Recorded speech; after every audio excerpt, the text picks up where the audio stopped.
rather cover everyone that is going to get emotional about certain things that I'm going to say. I just want the beauticians to be great. Okay? All right? Amen.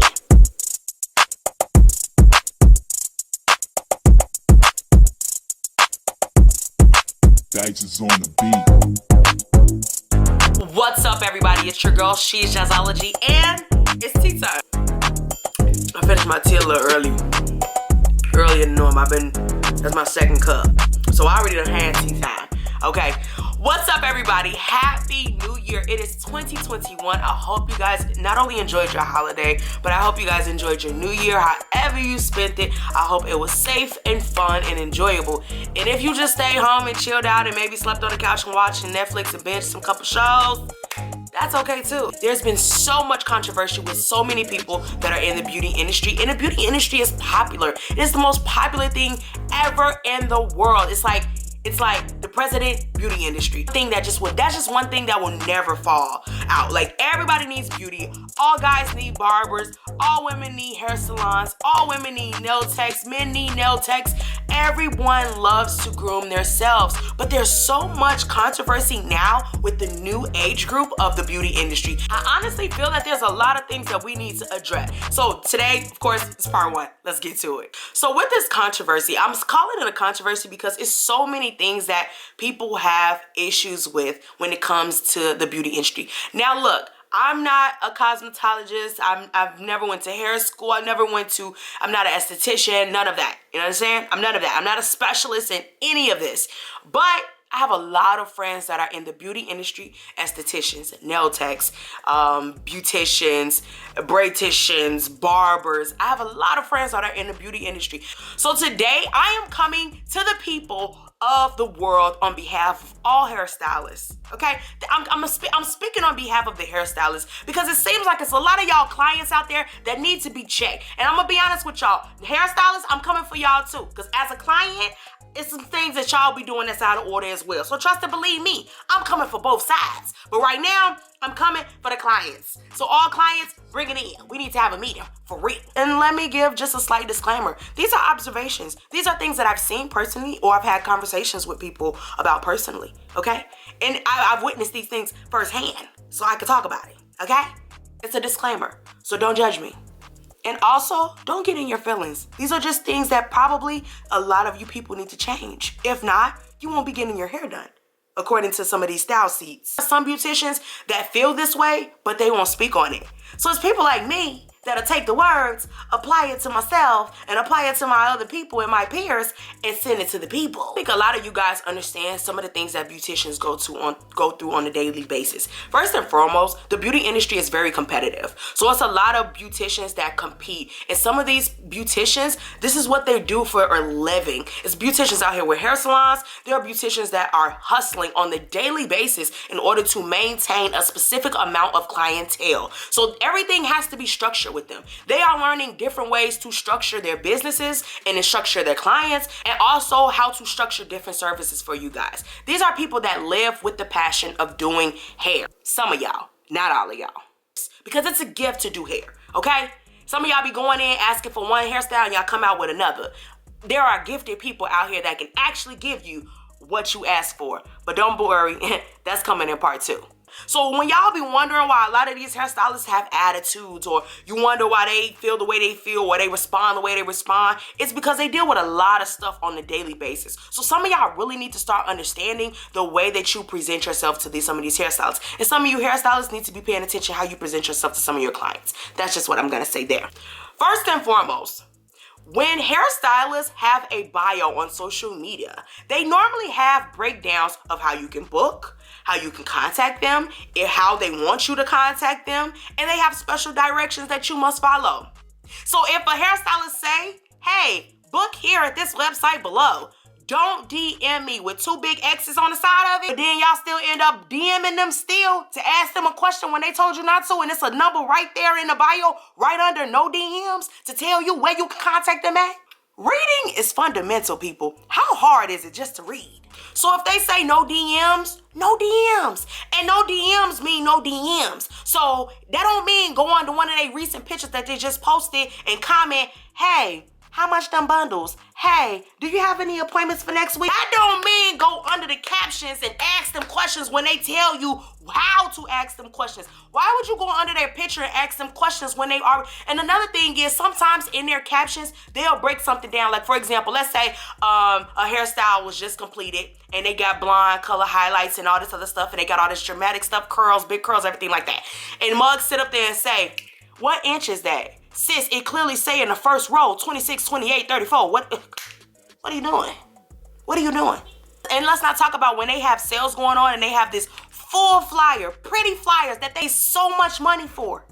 And it has directions on it. And they tell you what you should do. End up calling them for answers where the answers are already on the flyer or in the caption of the flyer. Reading is fundamental, my fellow clients. It's fundamental. Learn to read. And you want to know what else about reading? Let's get into some of these hairstylists and their websites where you can book. Let's really get into that. Okay, so look, this is what I did. So a few hairstylists that I know, they have something called styleseat.com, and then they have something called some type of like scheduling app. Is basically different ways for clients to schedule. So when you go to these specific hairstylist websites, they have a whole list of things that you should do. I'm gonna read some of this stuff off because I'm gonna read it in part 2 as well, because on the client's point of view, I'm gonna tell y'all how we really feel about this stuff.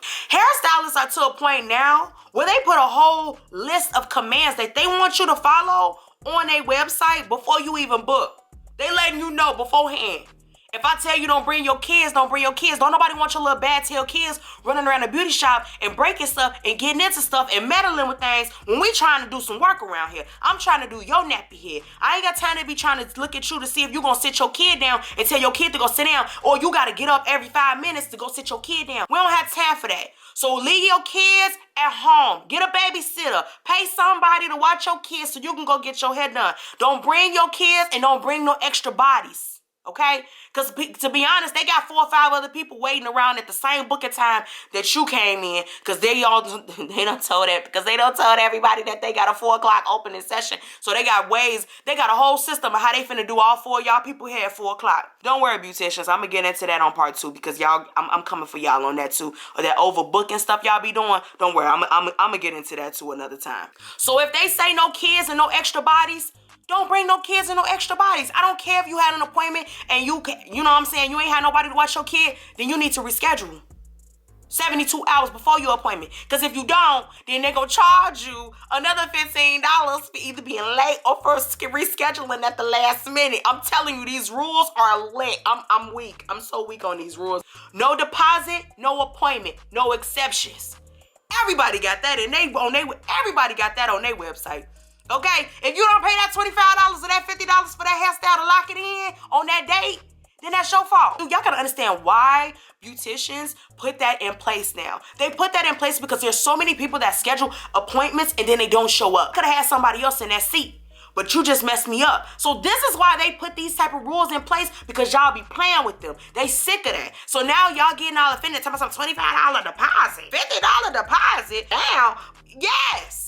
I gotta make sure you coming up in here to get your hair done. I ain't got time for you to be wasting my time. You're wasting my time when you don't show up. Then y'all get mad when they charge your car an extra payment because you don't show up. So therefore, when there's a deposit in place, I don't have to worry about you coming or not coming. It don't matter, okay? I was given some type of compensation for my time. It might be a little funky, $25, but it's my $25. And it's non-refundable. It's non-refundable. Y'all hate that too, don't y'all, clients? Y'all hate that. But these are the things that they have to have in place in order to keep you guys in some type of structure. If you put that $25 or that $30 down, you're not going to miss out on that $30, especially if that $30 is to contribute to your hairstyle. Trust and believe me, sis, you're going to want that $30 to go towards your hairstyle. Especially if you're going in there for a closure frontal 2-piece set. You understand? Okay, I'm not done yet. Bring it back. And it's something called turnaround time. A lot of these beauticians have to put in their bios and on their websites, hey, if you guys send me a text message for questions or concerns, I will get to you guys within 24 hours or as soon as possible when I can. And y'all get upset and y'all get frustrated. Y'all gotta understand, they're doing other people's hair. Hello, they actually have lives as well. And some of them got kids that they got to get out of school. Like, they have lives as well. Give them time to respond. I honestly feel like a lot of y'all be just like throwing yourselves at them. And another thing that they hate, let me tell y'all what really boils their blood. When some of y'all text them and y'all don't even greet them. You just text people and be like, hey, how much is so-and-so? You don't say, hi, how are you? My name is so-and-so. I'm looking to book with you. A proper introduction is needed. They're getting sick of that. They're getting sick of a lot of y'all texting and going straight into conversation and not either greeting them or at least saying hi. I've gotten better responses out of beauticians when I've greeted them and say, hey queen, how are you? Hope all is well. I'm looking to book with you whenever your next availability is.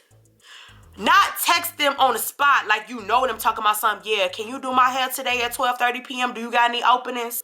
Who raised y'all? Now, another thing that I want to just go ahead and say, and I'm going to close out with this. It's a lot of y'all in here that don't know what's on the top of your head. Okay? Now, you know that you ain't got no edges. And you coming up in here asking me, can I do a frontal closure on you? Whatever you call it. I don't know if I'm saying it wrong, but whatever. Okay? You got the nerve to ask me if I could do a frontal on you. You come in my shop with no edges. Now, I turn you around. Because I tell you right off the bat, I am not comfortable as a beautician, as a specialist with doing that to your hair. Because you already don't have any edges. I don't want to make it worse. But then there are beauticians out there that don't care and they gonna lay that mug down on you and they don't care if you snatch your wig off later on that night or whatever the case may be and you lose the rest of your edges and you just bald. But it's some of y'all that be coming in these shops thinking that a lot of these beauticians can work magic. And some of them can. Some of them can. Don't get me wrong. They are miracle workers. But please believe me, when a lot of y'all leave that shop, they definitely gonna clown you. They gonna clown you with the rest of their beauticians in the other booths and stuff like that. They're going to clown you. As soon as you walk out of there, they're gonna say that. Now she come up in here with that nappy tail, ponytail on the top of her head, thinking I'm finna detangle all that. When they tell you that they don't work over other people's work, let me tell you what they mean. You not finna come in my shop with your braids underneath your sew-in, hanging like silly from The Color Purple. Then you got the nerve to ask me if I could tighten up your closure and your threading in your hair. You want me to do maintenance on somebody else's work? I don't know where to thread at. I don't know how to do that mess. And you got the nerve to come in here and ask me in my shop how to work on somebody else's work? How about you take that nappy mess down and you book another appointment? Ain't nobody finna try to rekindle your hairstyle for you, sis. You got the nerve to bring your cheap tail up in my DMs asking me if I can go over somebody else's work and fix your mess. Better yet, y'all have tried and come up in there and tell me something, oh, you could just put a couple curls in and tighten my closure up. No. Take your butt to sis that did your hair and let her do that. Matter of fact, she shouldn't even be doing that because half of y'all braids be hanging from the limb and you got the nerve to be coming up here talking about some maintenance. Take that mess down so you can get your hair done all over again with your cheap tail. Let me tell you where you really got them messed up at. Y'all be really having them messed up when y'all be bringing them bogus old tail Indian Brazilian bundles that you've been wearing for the past 7 years in they shop and talking about can you get a sew-in with them instead of you going to buy you some new bundles. That's when y'all really be having them messed up at. Or when y'all bring them bogus closures and them bogus frontals that you've been wearing for the past 5 months talking about can they relay that mug down. That's where y'all really be having them messed up at. Ain't nobody finna deal with that. So some of y'all clients need to really get your stuff together because at this point in time, our beauticians, our hairstylists, our barbers are reinforcing a lot of, oh yeah, nail techs too.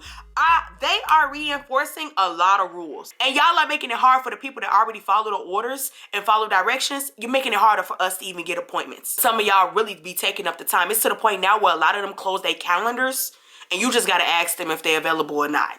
You can't even book on their site no more. But I thought I would be able to come on here and just be able to tell you guys some of the things that I've heard on the tea when it comes down to beauticians and how they really feel. And if some of you beauticians have any other things that y'all want me to enforce to y'all clients, just hit me up. Let me know. I have no problem with telling them what it is.